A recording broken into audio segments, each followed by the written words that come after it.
Iya, jadi pertama itu ya saya tidak setuju dengan ungkapan Alkitab itu belum final karena menurut saya konsekuensi dari ungkapan itu sangat bisa bias, bisa juga liar ya, bisa menimbulkan banyak implikasi, terutama kepada doktrin kita ketika kita katakan ya teks Alkitab itu belum final.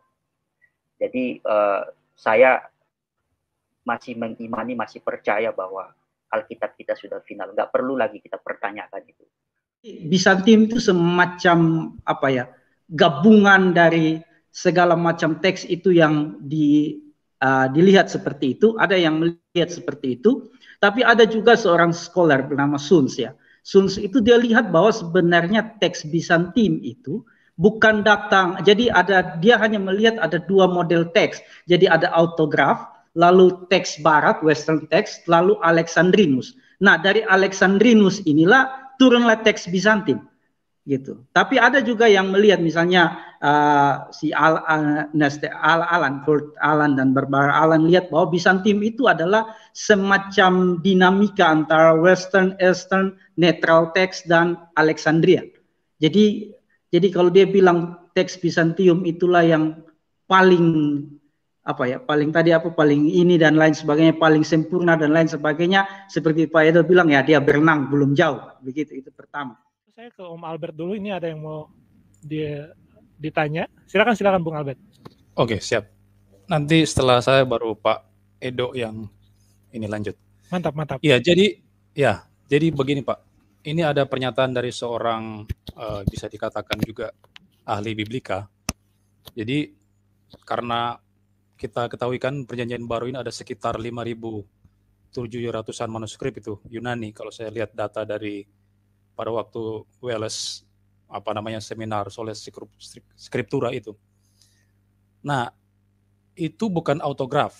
Ini adalah salinan atau hasil dari rekonstruksi berdasarkan salinan yang dibuat oleh sekian banyak penulis selama berabad-abad, dan ketika itu diterjemahkan ke berbagai bahasa, ada variasinya yang banyak, variannya.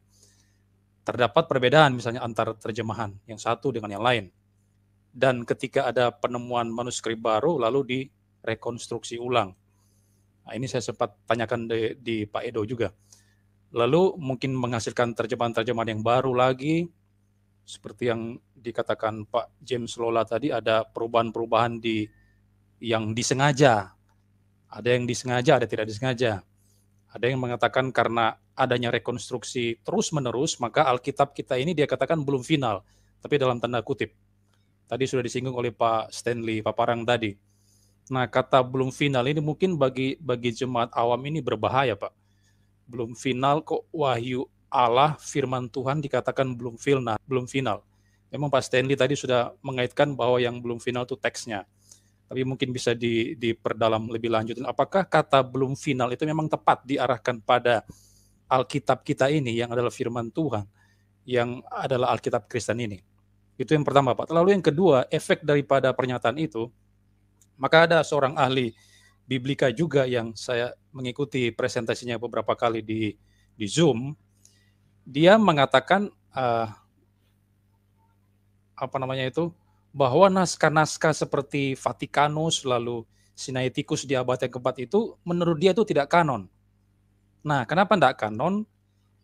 Karena itu tadi adanya perubahan-perubahan itu, kritik teks itu. Nah, juga misalnya adanya surat Barnabas di dalam naskah tersebut. Menurut dia ada surat Barnabas, jadi kita tidak semestinya menggunakan naskah-naskah Vatikanus Sinaiticus tersebut bagi dia.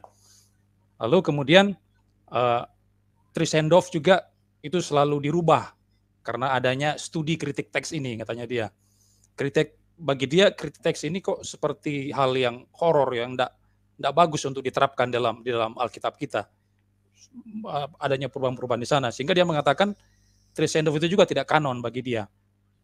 Lalu yang kanon apa? Nah, menurut dia yang kanon itu adalah teks atau naskah Bizantium bagi dia. Kenapa itu kanon? Karena tidak ada perubahan di dalam naskah tersebut, katanya. Bizantium itu tidak pernah mengalami perubahan bagi dia.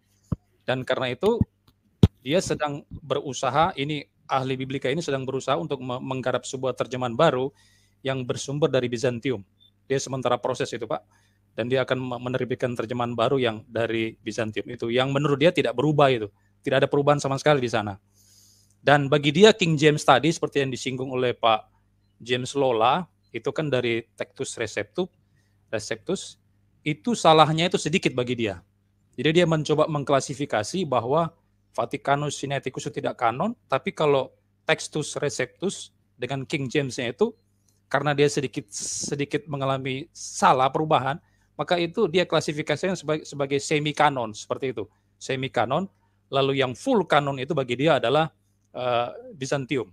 Nah, bagaimana Pak Adi dan rekan-rekan melihat sistem pengklasifikasian seperti itu, Pak? Makasih, Pak.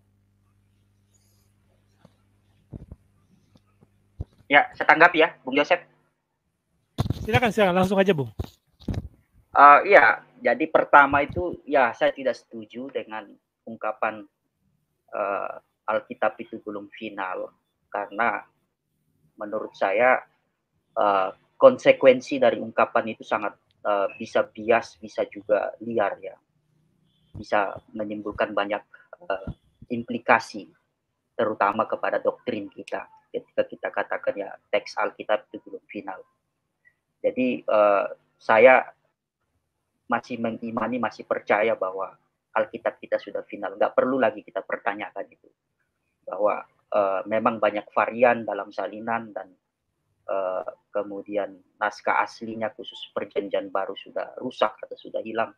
Nah, tetapi kita patut bersyukur juga karena sekalipun naskah asli sudah tidak ada, tetapi salinan-salinan yang begitu melimpah dan dengan hikmat dari Tuhan yang Tuhan berikan kepada kita, kepada para ahli studi aparatus ini, akhirnya kemudian kita bisa melakukan analisis atau penelitian kepada salinan-salinan yang ada untuk kemudian bisa berasumsi bahwa inilah teks asli itu. Ya, sekalipun itu tetap harus dalam konteks mendekati atau diduga ya. Nah, itu yang pertama. Yang kedua, saya melihat itu karena memang kenapa orang itu bisa berpandangan seperti itu, karena memang dia sudah berangkat dari suatu pemahaman atau presuposisi bahwa teks Bizantin itulah yang lebih kanon atau lebih valid. Tapi menurut saya ada dua hal yang berbeda sebenarnya kalau kita berbicara pengkanonan atau ketika kita berbicara salinan. Kalau kodeks-kodeks tadi itu kan salinan. Sedangkan pengkanonan itu kan berbicara tentang misalnya kalau perjanjian baru 27 kitab itu. Kenapa 27 kitab itu kita masukkan sebagai kategori yang difirmankan atau yang diilhamkan atau yang diwahyukan. Nah, itu melalui proses pengkanonan. Nah, sedangkan memang dalam kodeks-kodeks tadi itu hanya merupakan salinan. Jadi bagi saya itu dua hal yang berbeda. Kalau kita berbicara kanon dan ketika kita berbicara salinan atau kodeks. Jadi menurut saya ada dua hal yang sebenarnya berbeda, tetapi kemudian dimasukkan ke dalam satu penjelasan yang seolah-olah dua hal itu sama. Nah, sekalipun memang misalnya saya juga belum mengecek sih apakah Vaticanus itu memang ada Barnabas, ada Injil Barnabas atau surat Barnabas di dalamnya, saya belum mengecek itu. Tetapi mengapa kemudian para ahli aparatus menganggap bahwa Vaticanus ini, kodeks Vaticanus ini dianggap sebagai kodeks yang sangat baik secara kualitas. Asumsi saya pertama karena memang kodeks Vaticanus ini masuk ke dalam golongan teks Alexandria. Itu yang pertama.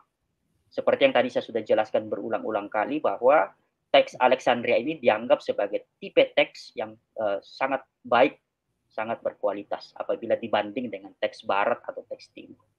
Itu yang pertama. Yang kedua, Vaticanus juga ditulis abad keempat kurang lebih ya, sehingga itu dianggap sangat tua atau tua lah, dan mendekati sekali kepada periode penulisan abad pertama, penulisan daripada perjanjian baru. Sehingga kalau kemudian para ahli menganggap bahwa kodeks ini sangat baik, sehingga ketika satu varian didukung oleh kodeks Vaticanus, maka itu dianggap sebagai varian yang kuat atau varian yang baik, maka bagi saya itu cukup masuk akal. Kalau kita berasumsi berdasarkan pendekatan atau metode yang sudah disepakati oleh para ahli dalam konteks studi aparatus. Jadi kalau misalnya ada yang beranggapan bahwa Bizantin lebih kuat, nah ini saya coba aplikasikan lagi kepada Efesus 5 ayat 9 tadi. Memang kata pneumatos itu, varian pneumatos itu didukung oleh teks Bizantin atau majority text. Nah, sedangkan Nestel Aland menggunakan teks potos itu. Nah, memang paradigma antara BYZ itu ya, kalau di dalam di Bubble Rocks itu ya, BYZ dengan BNT itu berbeda.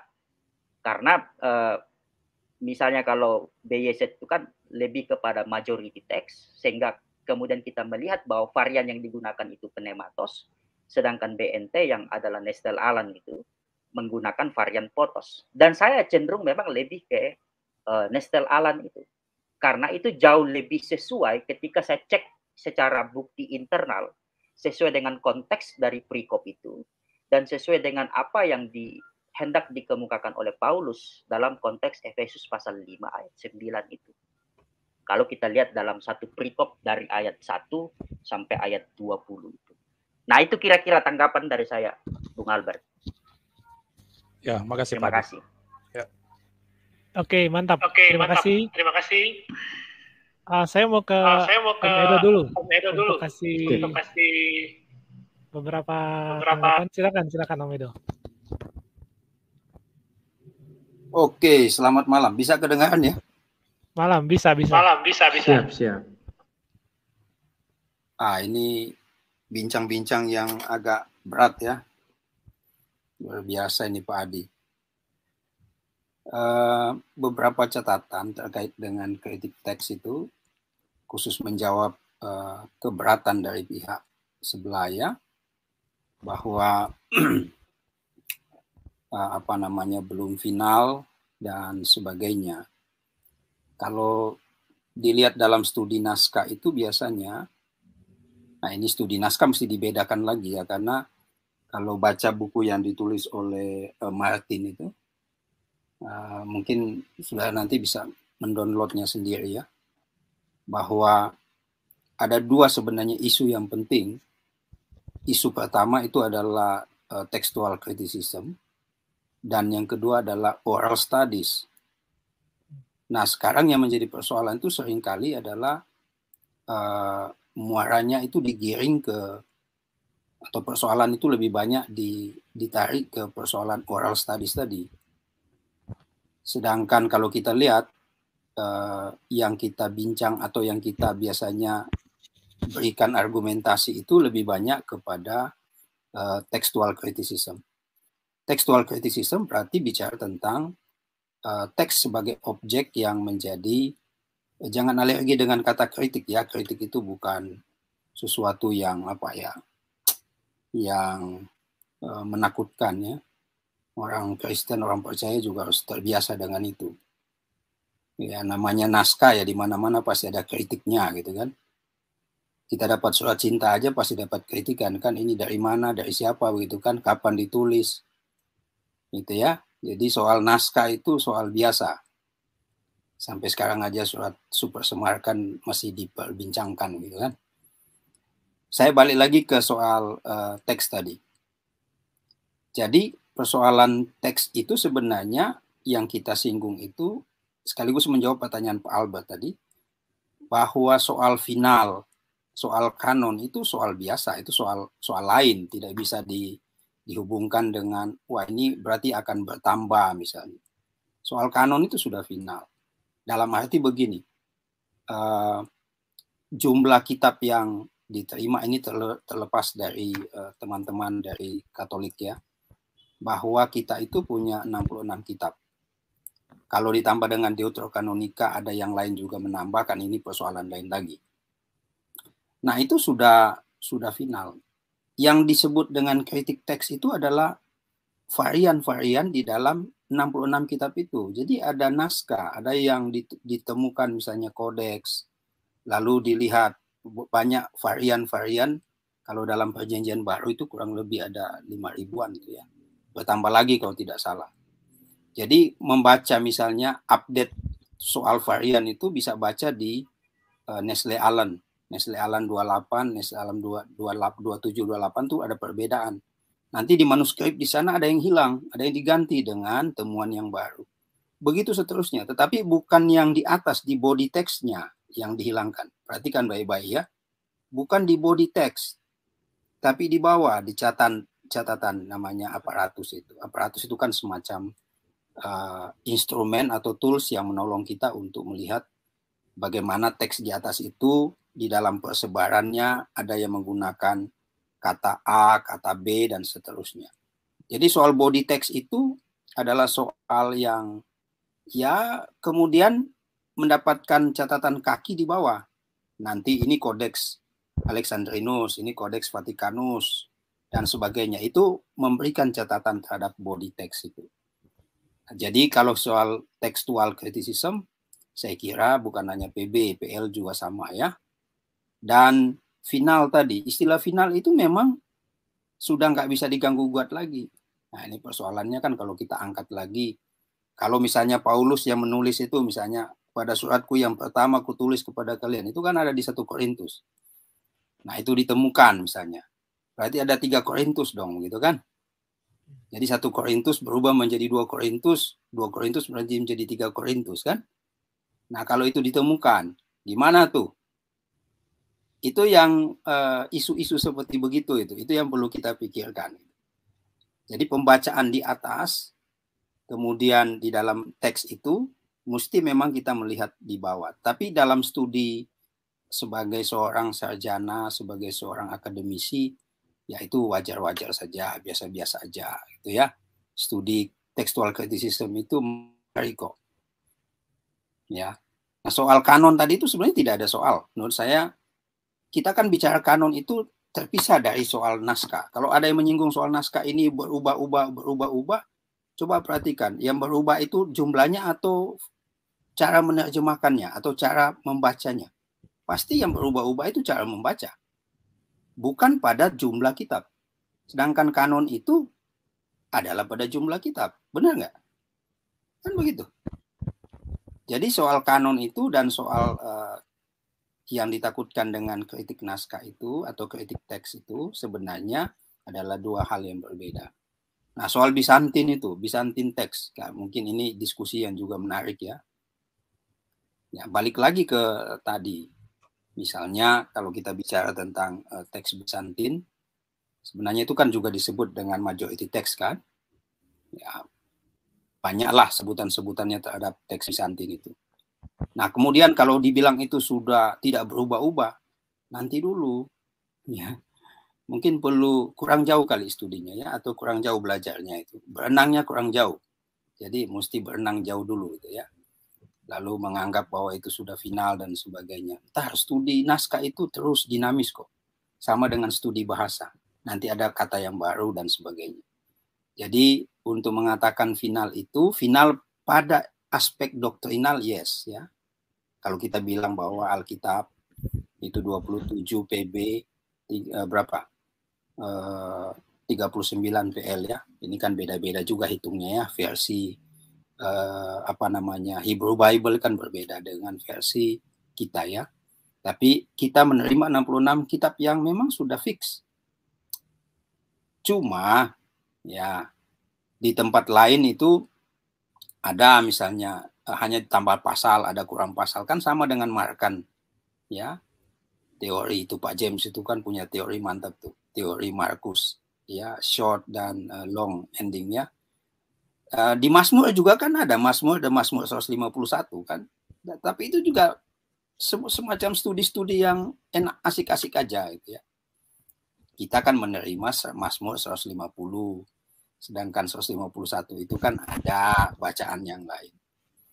Nah, jadi saya kira tanggapan saya terhadap textual criticism memang orientasinya, objeknya adalah teks. Teks yang mana? Yang sudah ada di hadapan kita, yang final.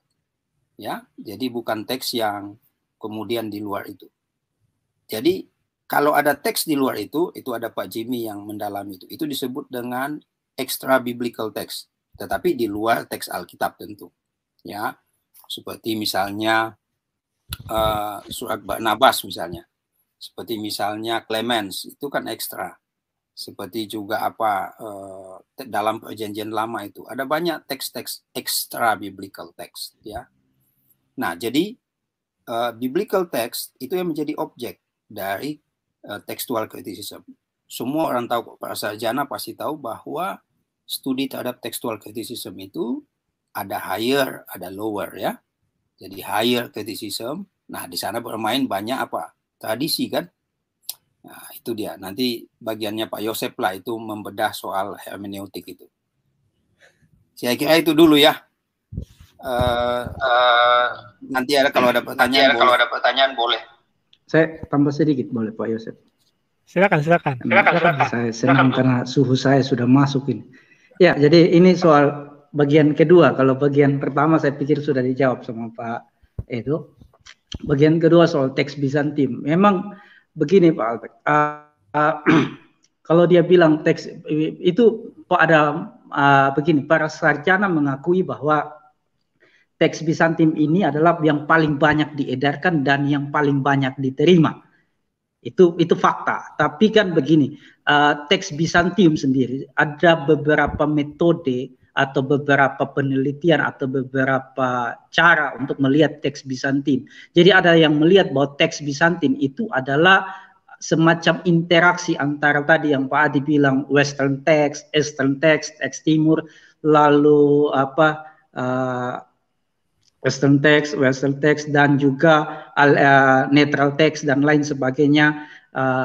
Itu jadi Bizantium itu semacam gabungan dari segala macam teks itu yang dilihat seperti itu. Ada yang melihat seperti itu, tapi ada juga seorang scholar bernama Suns ya. Suns itu dia lihat bahwa sebenarnya teks Bizantium itu bukan datang. Jadi dia hanya melihat ada dua model teks. Jadi ada autograf, lalu teks Barat, Western text, lalu Alexandrinus. Nah dari Alexandrinus inilah turunlah teks Bizantium. Gitu. Tapi ada juga yang melihat misalnya si Alan dan Barbara Allen lihat bahwa Bizantium itu adalah semacam dinamika antara Western, Eastern, netral text dan Alexandrian. Jadi kalau dia bilang teks Bizantium itulah yang paling paling ini dan lain sebagainya, paling sempurna dan lain sebagainya, seperti Pak Edo bilang ya dia berenang belum jauh, begitu. Itu pertama. Yang kedua juga kalau tadi sempat Pak Edo bilang bahwa Codex Sinaiticus lalu Codex Vaticanus dan lain sebagainya itu tidak bagian dari kanon. Ya, saya sepakat karena yang di kanon itu kitab bukan kodeks. Begitu Pak. Ini yang di kanon itu kitab. Jadi kitab-kitab yang di kanon bukan kodeksnya. Gitu. Oke, itu tambahan sedikit.